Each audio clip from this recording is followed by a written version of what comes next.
చూసే వాళ్ళందరూ ఖచ్చితంగా జై శివన్న అని కామెంట్ చేసి సబ్స్క్రైబ్ చేసి చూడండి. జై శివన్న అని ఖచ్చితంగా కామెంట్ చేసి సబ్స్క్రైబ్ చేసి చూడండి. అన్న, మన భైరతి రణగల్ సినిమా ఎలా అనిపించింది మీకు? సూపర్ అన్న, నిజంగా మాస్ స్వాగ్ అనిపించింది మూవీ. శివరాజ్ కుమార్ గారు మాత్రం కంబ్యాక్ గట్టిగా ఇచ్చారు ఈ మూవీతో.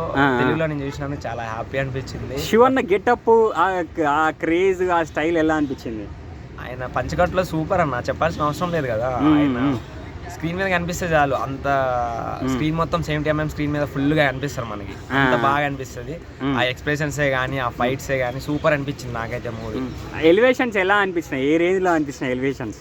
గూస్ బంప్స్ వచ్చినాయి అన్న, గూస్ బంప్స్ వచ్చేసినాయా? నిజంగా నాకైతే సూపర్ అనిపించింది మూవీ. చెప్తున్నా కదా, నచ్చేసింది ఐ ఫ్లాట్ మూవీకి. శివన్న ఎంట్రీకి థియేటర్లో రెస్పాన్స్ ఎలా ఉంది మరి? పేపర్లు చింపుకొని ఎగరేసినాం అన్న. పేపర్లు చింపుకొని ఎగరేసిరా?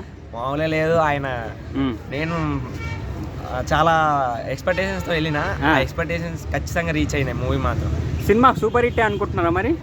100కి 100% సూపర్ హిట్, 5/5 రేటింగ్ అన్న. ఇది మన క్లైమాక్స్ ఎలా అనిపించింది అన్న మీకు మరి? క్లైమాక్స్ ఫైట్ సీన్స్ ఉంటాయి అన్న, వేరే లెవెల్. నాకైతే లిటరలీ గూస్ బంప్స్ వచ్చినాయంటే మరి ఇంకా మాటలు లేవు. నిజంగా బాగుంది. డైరెక్షన్, స్టోరీ అదంతా ఎలా అనిపించింది? డైరెక్షన్ అయితే పర్ఫెక్ట్ అన్న, ఫ్రేమ్ పెట్టారు కరెక్ట్. డిఓపి గారు కూడా ఎట్లా ఎలివేషన్ చేశారంటే ఆయన వాకింగ్ స్టైల్ కూడా ఒక స్వాగ్ లో చూపించారు అనమాట. అది డైరెక్షన్ లో కెమెరామెన్ డిపార్ట్మెంట్ లోనే ఉంటది. అది శివరాజ్ కుమార్ గారికి సూపర్ హిట్ గా సెట్ అయింది. ఆ యొక్క గెటప్, పంచకట్టు, ఆయన యొక్క మాస్ లుకింగ్ అన్ని నాకైతే సూపర్ అనిపించింది. ఓవరాల్ గా తెలుగులో కూడా హిట్ అంటారా మరి?